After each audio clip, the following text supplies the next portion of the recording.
So, you got the email, that notice from the patent office you've been dreaming about. Your patent application, it's officially allowed. And that is a huge moment for any founder, any inventor. It feels like time to pop the champagne, right? But what if I told you that celebration might be, well, just a little bit premature? What if the real work of protecting your patent was actually just beginning? Let's get into why that amazing notice of allowance is really just the start of the journey. And look, this quote really just hits the nail on the head. It's the simple, powerful truth that shatters a core assumption so many of us have. That feeling of being done, of crossing the finish line, it's a total myth. And understanding why is absolutely critical to protecting the value of everything you've built. So why exactly aren't you done? Well, it all comes down to this thing called the duty to disclose. Now, don't think of this as some one-time task you just check off a list. Think of it more like a living, breathing responsibility that keeps going even after you get that fantastic news. You see, the entire patent system is fundamentally built on trust.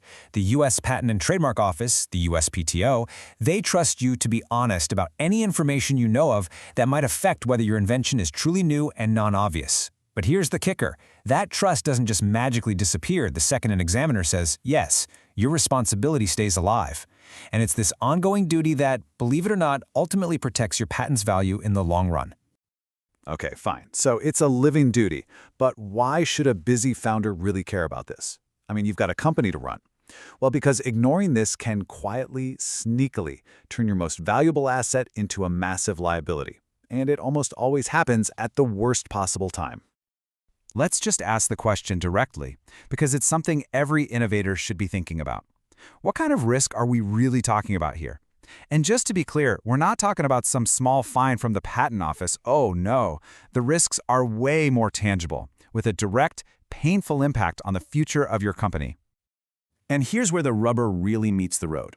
We're talking about consequences that hit you right where it hurts. A lower company valuation during your next funding round because an investor's due diligence finds holes in your IP. An M&A deal that gets totally bogged down, or worse, just falls apart. It means weaker leverage when you try to license your tech, and a dramatically increased risk that your patent gets invalidated if it's ever challenged in court. So the point is, this isn't just some legal chore, it's a core business function. All right, that's the problem. And yeah, it sounds pretty serious. But here's the good news. There are clear, defined moments where you can act to protect yourself. So let's talk about your first and most important line of defense, these critical windows of opportunity that exist right before your patent is officially granted. The moment your patent is allowed, a clock starts ticking on two absolutely critical windows. The first is the period before you pay that final issue fee. The second is the time after you've paid the fee, but before the patent is formally issued and published. These are your golden opportunities to submit any new information you find, what's called prior art, and keep your record squeaky clean with relatively little hassle. So what do you actually do if your team stumbles upon something? A competitor's new feature, an old academic paper, during one of these windows? The process, thankfully, is pretty straightforward. First, document everything, right away. When you found it, who found it, and a quick note on why it might be relevant. Second, you gotta figure out if it's material. And the standard's pretty simple. Would a reasonable patent examiner want to see this before making their final decision? If there's any doubt, the answer is probably yes. And third, if the answer is yes, file it. Get that information to the USPTO to avoid way bigger headaches later on. Okay, so what happens after the patent is officially issued and that fancy certificate is framed on your wall? Your job still isn't over. It just completely transforms. Your whole mindset has to shift from getting the patent granted to actively defending it as a long-term asset. And this is where that huge mindset shift happens. Before the grant, you're focused on that formal duty to the USPTO. The big risk is getting a rejection.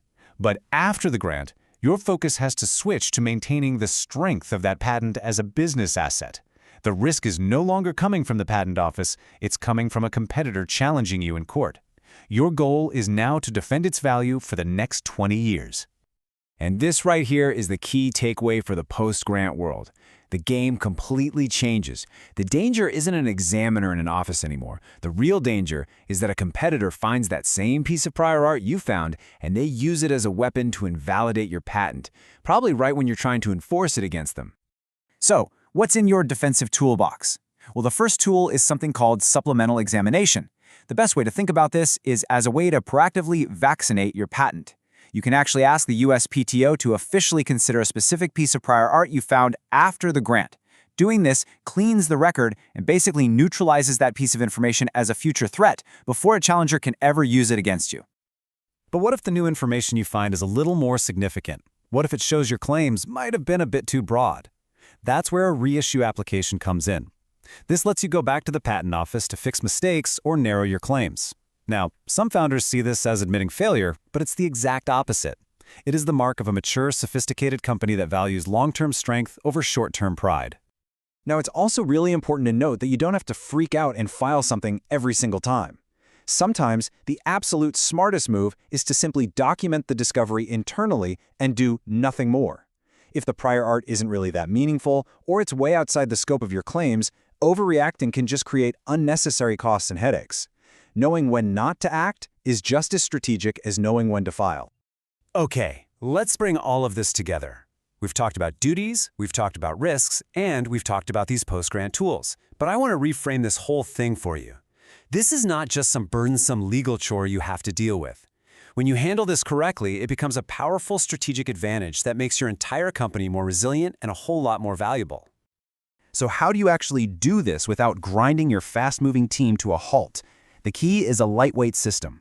You do not need some heavy, bureaucratic process. You just need one simple central place, a shared doc, a specific channel, for your team to drop relevant links, papers, or notes.